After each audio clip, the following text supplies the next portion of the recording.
Today's video is very important because there's a lot of content out there about overthinking and being stuck in paralysis analysis and how to stop overthinking and all of this stuff here. And I feel like a lot of the times the answer that the person making the video gives to the viewer is, you just gotta take action. You just gotta take action, which is true. But if the answer was that simple, then the people watching the video, they already know that that's the answer, but they're looking for something deeper as to why they haven't taken action or why it feels almost impossible to switch off this mode of overthinking. So I have the actual answer. And the reason why I know this is true, because I personally struggle with overthinking so much. And I have the type of mind where I need to think through all the possibilities first before I can really do anything.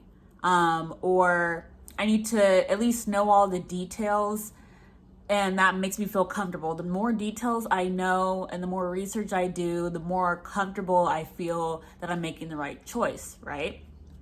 And therein lies the problem, because the reason why we overthink so much is because we are afraid of making the wrong choice, which is valid.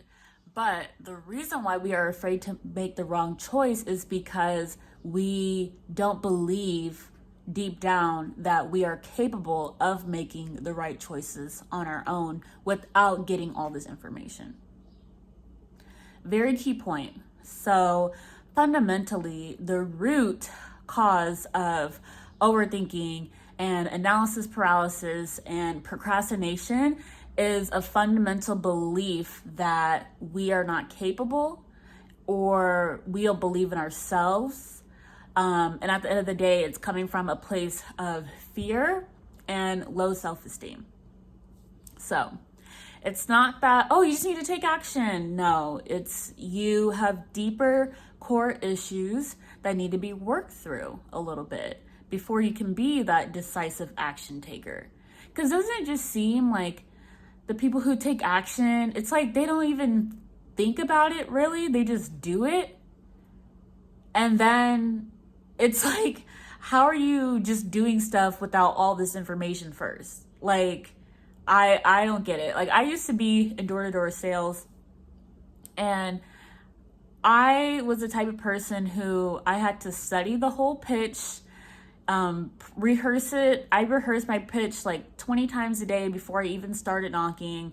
I had to know all the theoretical stuff about how the job worked in order for me to feel like even comfortable getting out there.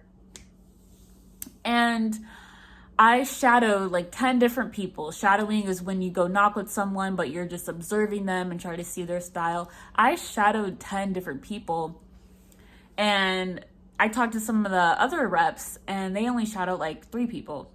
And so what that ended up doing was it overloaded me with information, and I would learn the way this person did it. And I'd be like, oh, okay, that makes sense. And then I would shadow someone else, and then I would tailor what I did to how this person did it, just a little bit. And over time, doing that so much, it caused me so much confusion because people do things differently. People do the same job in different ways. And so I would learn something that was conflicting from someone. It conflicted what someone else told me to do. And it caused a lot of confusion, a lot of overthinking. And at the end of the day, it just made me not want to knock doors because I was so overwhelmed with information in my head. That kind of behavior, it shows up a lot in my life. Like, you maybe have heard people say, how you do one thing is how you do everything. And honestly, like, that's kind of how I do everything. Like, if I'm learning something new, I have to learn all the ins and outs, and I have to learn like all the subcategories of that thing for me to have this holistic understanding of a holistic theoretical understanding of what I'm about to do, all before I've actually done it. If you're like me, then you're learning all this stuff in order to feel better about taking action, but it's actually making you feel worse. It's actually causing you to not take action, because the more you learn, the more you realize how much you don't know. Whereas if you were to just go out there and take action from a point of, I don't know what I'm doing, but I'm gonna figure it out as I'm doing it, that is a more confident approach to life, because you are telling yourself subconsciously that, hey, I trust myself to figure it out. And I don't know how I'm going to figure it out, but I know that the best way for me to learn is through direct experience. And that's the quickest way that I'm actually going to learn how to do. That person who approaches life that way, they have a high self-esteem, they have a high self-trust, they have high confidence. Whereas the person who gets stuck in analysis paralysis and overthinking, it is coming from a place of a lack of self-trust, a lack of self-belief, and low self-esteem, and little to no confidence. So I just want to leave that with you. Think about that. If you are indeed someone who did resonate with this video, then please give it a thumbs up and leave your comments down below. And if you want to see more videos about personal development, self-esteem, creativity, life purpose, then go ahead and subscribe to my channel, and I'll see you in the next video.